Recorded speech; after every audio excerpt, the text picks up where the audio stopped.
안녕하세요. 김태훈의 현명한 투자자 방송 시작하겠습니다. 본 영상에서 다루는 내용은 투자 권유가 아니며 각 개인의 투자 판단에 대한 책임을 지지 않습니다. 별도 SNS 채널 가입을 유도하거나 투자 권유 및 유료 리딩 서비스를 홍보하는 불법 사칭 계정에 유의하시기 바랍니다. 자, 오늘은 종합 상사에 대해서 좀 말씀드리겠습니다. 이게 원달러 환율이 급등을 하게 되면 종합 상사주들이 움직이는 경우가 많죠. 왜냐면 이 종합상사는 기본적으로 중개무역을 주력 사업으로 삼고 있는데 이 중개무역의 주요 통화가 달러입니다. 모든 상거래에서 기본적으로 기축통화인 달러로 결제를 하게 되죠. 그렇기 때문에 종합상사는 항상 달러를 가장 많이 갖고 있는 그런 기업이기도 하죠. 최근 들어서 이 종합상사가 지난 2014년 이후로는 정부에서 지정을 하지 않습니다. 예전에는 달러가 우리나라도 부족한 나라였기 때문에 이 달러를 가장 많이 갖고 있는 이 종합상사들, 이들을 특별히 정부에서 종합상사라는 이런 지정을, 정부가 지정하는 종합상사들을 두면서 제도를 둔 거죠. 제도를 두면서 이 달러를 관리하려고 했던 것이죠. 왜냐면 그만큼 우리나라가 이제 항상 무역 적자를 보던 나라였기 때문에 이 달러 관리를 좀 철저히 할 필요가 있었습니다. 하지만 2010여 년이 지나면서 2000년도에 지나서 2010년이 지나면서 IMF 빚도 다 갚고 우리가 순채권국으로 전환되면서 이제 달러가 너무 많이 넘쳐 흐르면서 원화가 강세로 가는 그런 현상이 나타나고 이게 수출을 어렵게 만드는 문제가 됐습니다. 그래서 결국은 2014년 이후로는 정부가 종합상사라는 그 지정제도를 없애버렸죠. 그만큼 이 종합상사라는 게 IMF를 겪으면서 일반 제조업체들이 직접 해외에 수출하는 직거래를 많이 하다 보니까 이런 중개무역을 중심으로 하는 종합상사들이 일감이 많이 줄긴 했습니다. 그러다 보니 이제 종합상사들이 중개무역에만 의존해서 안 되기 때문에 자기 사업을 갖게 됐죠. 그래서 가장 먼저 진출한 게 대우 인터내셔널이 했던 이 에너지 개발입니다. 그건 이제 김우중 옛날 대우그룹 회장인 김우중 회장이 미얀마 같이 가난한 제3세계 국가를 진출하면서 이 자원이 많은 나라에서 물건을 갖다 팔면 결제를 받기 어려운데 그 결제를 구상무역 같이 그 현지의 자원을 대신 우리가 개발을 해주고 그 개발에 들어간 여러 가지 부담, 비용이나 이제 그런 부분에서 많이 베네핏을 얻으면서 개발을 좀 더 적은 돈으로 할 수 있는 리스크를 좀 낮출 수 있는 방식으로 미얀마의 가스전을 개발을 했고 그렇게 개발된 가스를 갖고 이제 우리가 이제 대우그룹이 미얀마에 수출을 하면 그 대금을 이 자원으로 직접 받게 되는 것이죠. 그런 식으로 해서 이제 에너지 개발을 했고 실제로 미얀마에서 가스전은 이제 개발에 성공을 했습니다. 그래서 지금 이 대우 인터내셔널이 포스코 인터내셔널로 이제 포스코 그룹에서 인수를 했는데 인수하고 나서 지금 미얀마에서 개발된 가스는 대부분 다 중국 파이프라인을 통해서 중국으로 수출이 됩니다. 그러면서 이제 이 대표적인 해외 자원개발 성공 사례가 됐죠.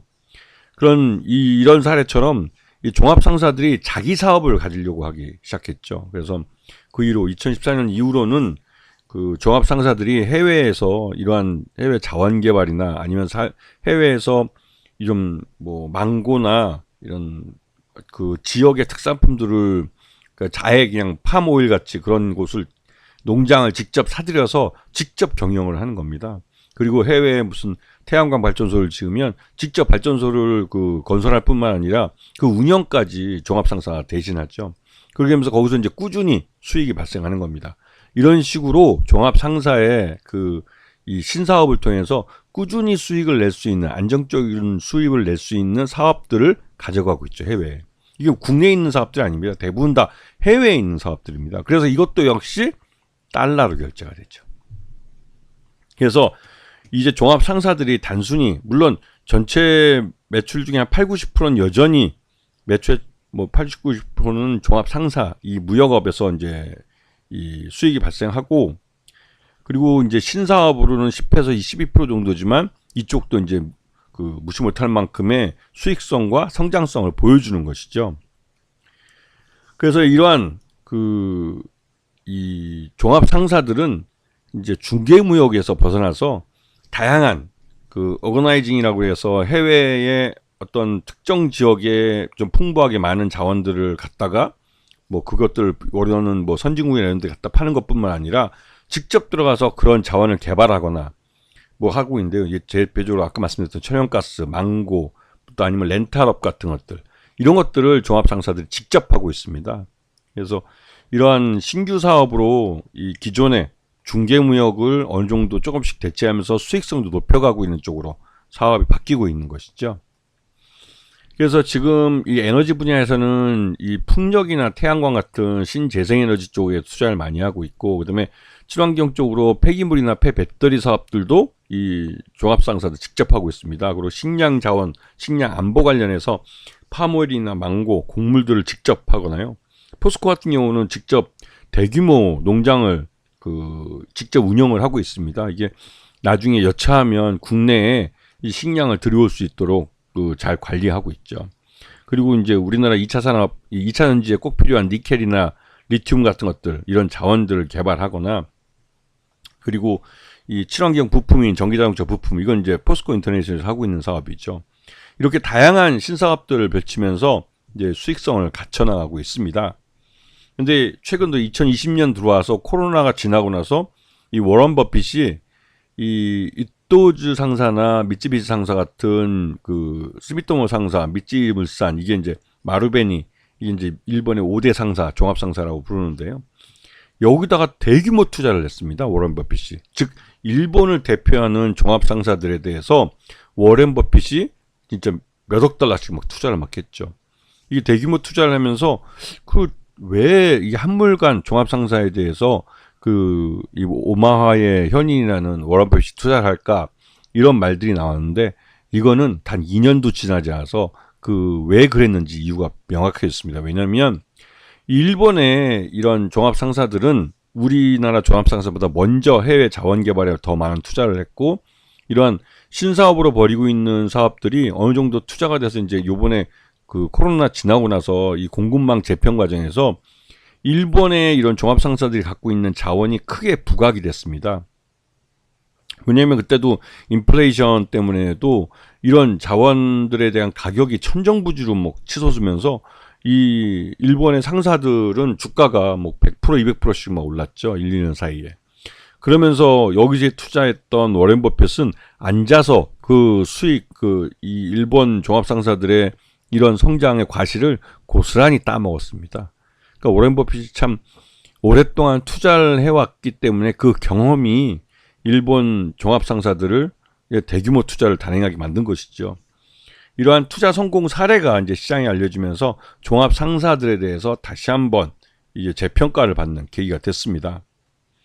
그래서 우리나라 종합 상사들도 보면 포스코 인터내셔널은 천연가스, 이건 예전 대우 인터내셔널 때부터 해왔던 미얀마 가스전뿐만 아니라 호주에 이런 신규 천연가스전이나 이런 것들을 개발하기 위한 이거 탐사, 이런 쪽에도 투자를 하고 있고, LX 인터내셔널은 2차 전지 쪽, 이 리튬이나 이런 쪽에 대한 투자를 많이 하고 있습니다. 그 다음에 삼성물산 상사 부문은 신재생 에너지에 대한 부분에 투자를 많이 하고 있고, SK네트워크스는 SK그룹의 모토에 맞게 인공지능 AI에 대한 투자를 늘리고 있죠. 그래서 작년 2024년에서 이제 보면 포스코도 그렇고 대부분의 뭐 삼성물산 상사 부분은 좀 특이한 경우긴 하지만, 이쪽은 좀 그러니까 삼성물산은 안에 건설 부분이 워낙 큰 부분을 차지하기 때문에 좀 그런 게 있습니다.